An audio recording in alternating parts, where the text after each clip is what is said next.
Lafazkan dengan penuh hati 31 hari bulan Oktober 2021. Saya mengisytiharkan bahawa segala yang tidak selaras dengan visi Tuhan untuk hidup saya tertakluk kepada perubahan. Penyakit, masalah hanya untuk sementara saja. Ia tidak akan kekal. Saya tidak akan terjejas oleh apa yang saya lihat, tetapi oleh apa yang saya tahu, firman yang hidup. Saya seorang pemenang dan tidak pernah menjadi mangsa. Saya adalah segala-galanya seperti mana Tuhan ciptakan saya. Seperti Yesus, begitu juga saya. Ini adalah pengisytiharan saya.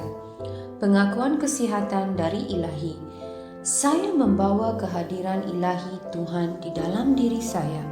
Kehidupan Tuhan ada di dalam saya dan Kristus di dalam saya adalah harapan kemuliaan. Dia ada dalam roh, jiwa dan badan saya. Saya menikmati kesempurnaan Tuhan dalam kesihatan, kedamaian dan dalam kegembiraan saya. Puji kepada Tuhan. Kemuliaan firman kelihatan di seluruh jiwa saya. Amin. Saya yakin memiliki segala yang saya minta atas nama Yesus. Saya kuat, saya sehat, saya diberkati, saya berkuasa, saya dianugerah, saya bebas, saya dicintai Tuhan, saya disayangi oleh Tuhan dan manusia. Saya melafazkan apa yang ingin saya lihat dan bukan apa yang saya lihat. Saya sebenarnya benih teristimewa pada mata Tuhan. Saya ditanam dalam tanah paling subur di kediaman Tuhan saya. Saya tumbuh dengan subur seperti pohon palma di perkarangan Tuhan. Saya menghasilkan buah yang berlebihan mengikut musim. Saya sungguh bersemangat dan sentiasa muda kerana erat dengan Tuhan. Bahkan pada usia lanjut juga, saya tetap segar dan terus berkembang maju seperti daun yang kekal hijau, dan segala yang saya lakukan atas nama Yesus akan berjaya. Saya adalah waris segala berkat restu Yesus Kristus. Saya adalah insan dengan roh tersendiri. Roh saya berjiwa. Roh dan jiwa saya tinggal di dalam tubuh saya. Roh saya membimbing jiwa saya. Jiwa saya mendengar arahan dari roh saya dan memberi arahan kepada tubuh saya yang mengikuti arahan tersebut. Saya membimbing tubuh saya atas nama Yesus. Kehadiran kuasa Tuhan yang tidak dapat dihancurkan jelas menjadi kenyataan di dalam hidup saya sepanjang masa. Saya melafazkan kesejahteraan terhadap setiap unsur di dalam tubuh saya. Saya mengarahkan minda saya mencontohi kesempurnaan minda Yesus, dan saya mengarahkan minda saya supaya mengikuti segala ajaran dan firman Tuhan. Saya melafazkan kesihatan terhadap urat dan saraf saya.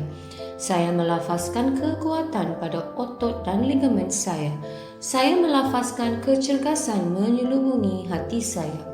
Saya melafazkan bahawa paru-paru dan tisu saya akan mengekalkan nisbah pengudaraan dan perfusi secara teratur. Saya melafazkan kesempurnaan terhadap fungsi buah pinggang, hati dan pankreas saya. Kehidupan dan kesejahteraan jelas berkekalan di dalam setiap sel darah saya. Tulang, sendi dan tulang rawan saya berfungsi sebagai satu unit yang kuat dan stabil. Jari saya berfungsi dengan cemerlang, mata saya melihat dengan jelas dan dengan sempurna, dan telinga saya berfungsi secara optimum. Kulit saya licin dan sihat seperti bayi yang baru dilahirkan dengan sentuhan kecantikan Tuhan. Folikel rambut saya telah diperkuatkan. Saya memerintahkan rambut saya supaya kekal sihat di mana ia berada. Saya juga mengisytiharkan pertumbuhan baru dari dalam folikel saya, supaya rambut terus tumbuh dan bertambah di mana rambut diperlukan. Gigi, gusi, tulang rahang dan rangkaian saraf dan darah saya, kesemuanya terus sihat, kuat dan sempurna. Semua hormon dan pemancar neurokimia saya berfungsi secara harmoni dan sempurna antara satu sama lain dan menjalankan fungsinya secara normal.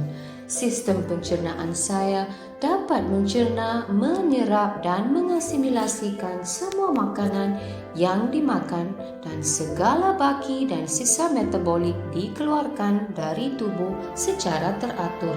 Sistem pembiakan saya menghasilkan dan membekalkan sperma yang mencukupi serta sihat dan cergas supaya sistem pembiakan saya menghasilkan sel telur tepat pada masanya sambil melindungi dan menyuburkan janin sehingga dia lahir. Setiap organ dan setiap tisu dalam tubuh saya berfungsi dengan sempurna seperti mana Tuhan menciptakannya untuk berfungsi. Dan saya melarang sebarang kerosakan dan kecacatan dalam tubuh saya dalam nama Yesus. Keseluruhan anatomi dan fisiologi tubuh saya disempurnakan oleh Yesus Kristus. Segala pujian dan kesyukuran kepadanya. Haleluya. Amin. Aku yakin, aku tahu bahawa Allah Bapa mencintai aku. Aku yakin, aku tahu bahawa Yesus Kristus mencintai aku. Aku yakin, aku tahu bahawa Roh Kudus mencintai aku. Shalom.